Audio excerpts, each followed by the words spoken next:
It's 8:42.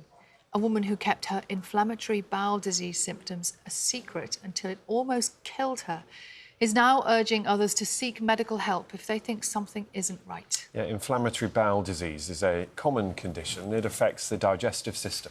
There are two types. There's Crohn's disease and ulcerative colitis. More than 500,000 people in the UK are living with Crohn's or colitis.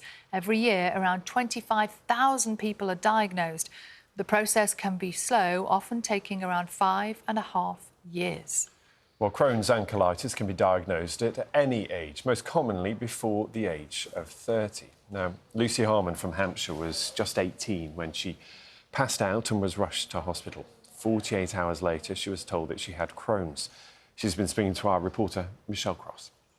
Hi guys, it's Lucy here. Hope you're doing well. I was going to the toilet upwards of 50 times a day. I was losing blood in my stool. My hair was falling out. Lucy was 18 and had just started university when she started developing symptoms of IBD. I was losing quite a bit of weight and I was getting a lot of pain in my stomach sort of constantly. There was always something I could blame it on. It quickly became worse. I was just in agony all the time. I stopped eating altogether. I was terrified. I didn't want to tell anyone. I didn't tell my partner. I didn't tell my mum. I just sort of kept it to myself. No one really talks about poo because it's so taboo, especially when you're freshly 18. You've just become an adult, you've just started drinking, you want to sort of live your best life. And for me, when that all went wrong, it was really scary. At the time, the world was also in the grip of a pandemic, so she didn't see her family until Christmas. My mum's first reaction was, "You look so skinny." And my hair was falling out. And I was sort of so happy to see them that I think my body suddenly went, "You've done it now, you can relax." And I basically just passed out. Lucy was rushed to hospital, suffering severe internal bleeding. My organs were going into shutdown, so they needed to figure out what was wrong with me really fast. So I was embarrassed. I said, "I've got indigestion," which wasn't what I had.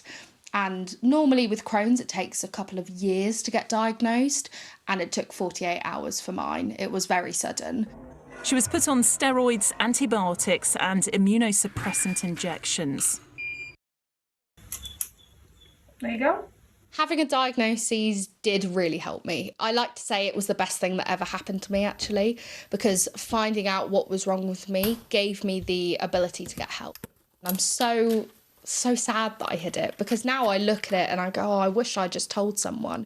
Lucy has since undergone surgery and says 3.5 years on, her life is very different. You know, how I am now is not the same to how I was 3 months ago or, 2 years ago. And so it's hard to accept it, but having that label allows me to talk to other people. She now dedicates time to helping others with the condition. Just coming to chat to you a little bit about IBD. There are positive sides to it because I've now created a whole new career on social media and I love that. When I was diagnosed, I used social media pretty early on. I think it was like a coping mechanism for me to begin with. It was a way of putting it out there and just getting out all my emotions and all my feelings about it. I think the main things I've learnt about myself is that I'm far stronger than I realise. It's an awful condition and it's a day-to-day sort of struggle. I encourage everyone to talk about their health. And, I think you'd go to the doctors if you've got like a broken arm or something like that. So why wouldn't you go to the doctors if you've got a problem with your poo? Well, joining us now is Fern Howard from the charity Crohn's and Colitis UK. Morning to you. So Lucy's experience there was really striking, wasn't it? How common a story is that? Unfortunately, we hear stories like Lucy's every day, and 25,000 people a year receive the news that they have Crohn's or colitis, and many of those will be young people. But for the quarter of people who are under 30 when they're diagnosed, they may dismiss their symptoms, they may delay seeking help. So this is why, as a charity, we're raising awareness about what the conditions are, what to look out for and what to do if you think that you may have inflammatory bowel disease. And that's the point, isn't it? People don't like talking about it. And that's what we all need to get over, is to be able to discuss it and get help if we need it, rather than just dismissing it as something else that might go away. Exactly. And at Crohn's and Colitis UK, we often use the term the poo taboo because whilst everyone goes to the toilet, we don't like talking about it.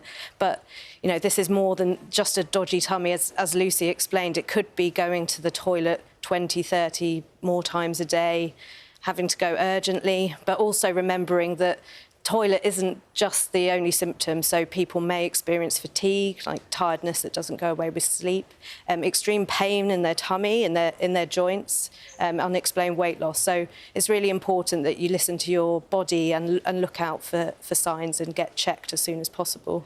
So here today, what would the treatment be for someone who is diagnosed today? What happens?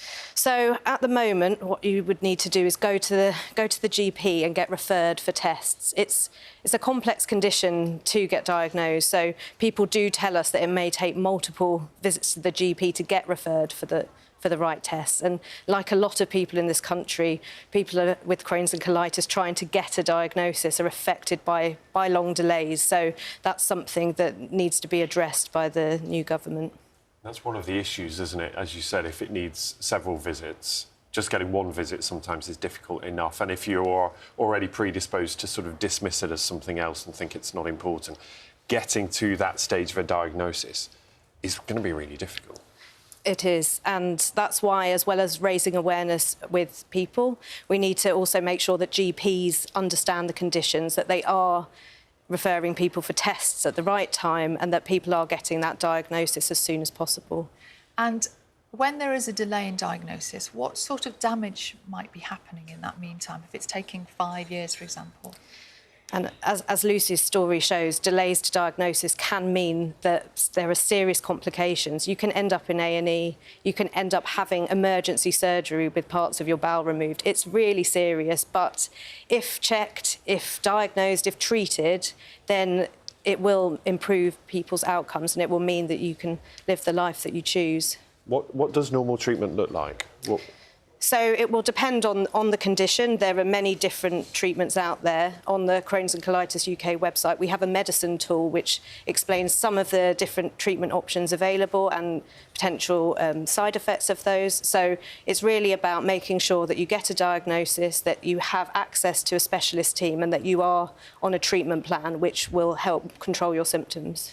You mentioned you're hoping that the new government is listening. I know that you plan to contact the new Health Secretary, Wes Streeting, at some point. What do you want to say to him? So I think we recognise that the NHS is under extreme pressures and our Crohn's and Colitis UK nurses are working really hard to make sure that patients have fast access to treatment. But like in many departments, these teams are very stretched. We know that people are not getting diagnosed, they're not getting quick access to treatment, so they're ending up in A&E, they're ending up staying in hospital, having emergency surgery. This is not only impacting people's lives, it's really expensive and it's putting pressure on the NHS. So as well as helping people with Crohn's and colitis, it really is in the government's interest to look at how they can tackle delays in IBD diagnosis, care and treatment. And there's so many competing interests, aren't there? Competing for attention and public awareness and just people understanding what symptoms might be. How do you get that message out? How do you make sure people are aware of what they're dealing with and also that the right treatment is in place when people need it? Yes, so at Crohn's and Colitis UK, we have an online symptom checker. So if you go to our website, then you can answer a few questions and within 30 seconds you will get a recommendation of if you should go and see the GP and a letter that you can take with you as well, because we know those conversations are difficult. So giving people the confidence and make it as easy as possible is really important. Fern Howard, thank you very much indeed for explaining all of that. Thank you. Thank you.